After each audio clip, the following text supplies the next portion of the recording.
my first script, first submission that I did, and first film that I was able to do with Project Projects. Konting kwento lang po tungkol sa po Kono Basho. KONO BASHO is basically it's a story of two sisters, estranged sisters, meeting at the funeral of their father, shared in a city that was wiped out by the March 2011 tsunami. So, dito sa pelikula na to, makikita nyo yung rebuilding ng two sisters, yung kanilang connection, and at the same time, makikita nyo yung nag-heal na city nila. This is not about a disaster. This is more on the grief that happened. That, you know, sa lahat ng grief, you don't need to be alone in it. So, it's really, that is basically the message. So, you don't need to sit down alone. You know, you can find solace in the most unexpected way of strangers. Dire ka na meaning ng Kono Basho? KONO BASHO is displace. Itong lugar na to. Pero it's also playing with the idea of displacement or being displaced. Just like what tsunami did to the people of the city and what it did to the two sisters. Sa dami ng emotions, grief talaga, there's love, there's hate. Because I think grief and love comes together. You know, after grief, you should find love and you should find hope. So, that's what we want to show, what I would like to say, especially to the people who's gonna watch it, and in a way to the city that was lost a lot. And the past, kasi for so many people, even culturally, hirap pag-usapan ng grief. Yes, of course. Because it's supposed to be private. So, in this particular film, we really did tackle it very sensitively. So I hope you will be able to see that. It is a love letter to the city, to the people who've been feeling it. In a sense, it's a poetry in the form of a letter, in the form of this film. So, yun, sana makita nyo yun in this particular film. Direk, what's the importance of the actual location? Well, for me, I've been there several times as an artist in resident. I've been going back and forth since 2013. So malalim yung immersion ko dun sa lugar, yung connection ko as an artist.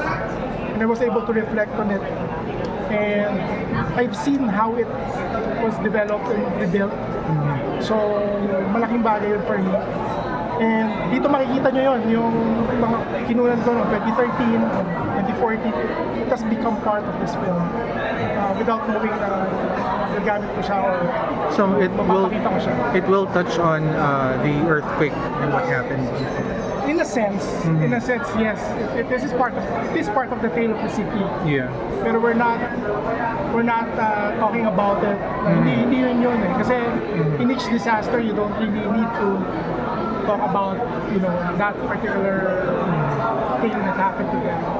It's the idea of what was left and how they were able to push and, you know, hope for the future and for the present.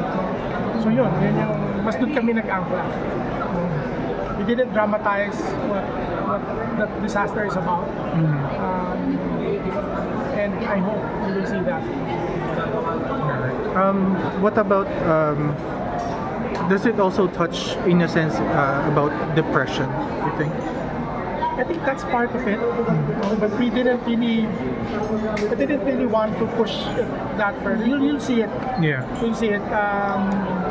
It's part of the treatment that I would really like to tackle it more sensitively, to reflect on it, and I hope the audience will be able to do that as well.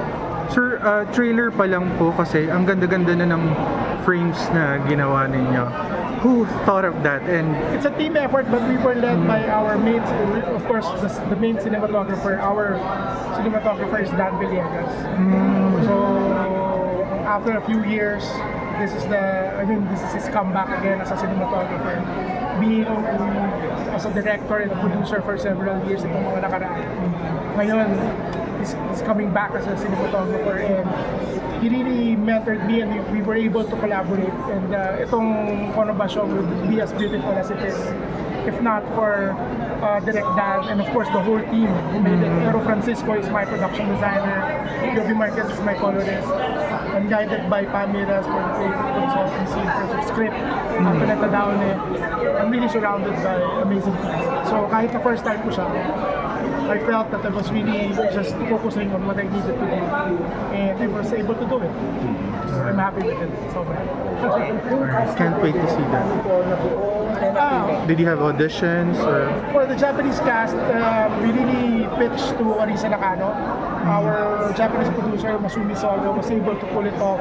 He was able to connect us to Arisa Nakano, who was part of Perfect Days, that was nominated for Best International Films that represented Japan this last Oscar. So we were really grateful that we were able to work with her on this film. Niligawan talaga namin siya. And Gabby was heaven sent. Gabby was there to basically save us from from this particular film. And yun, nag-work yung dalawa. Thank you po.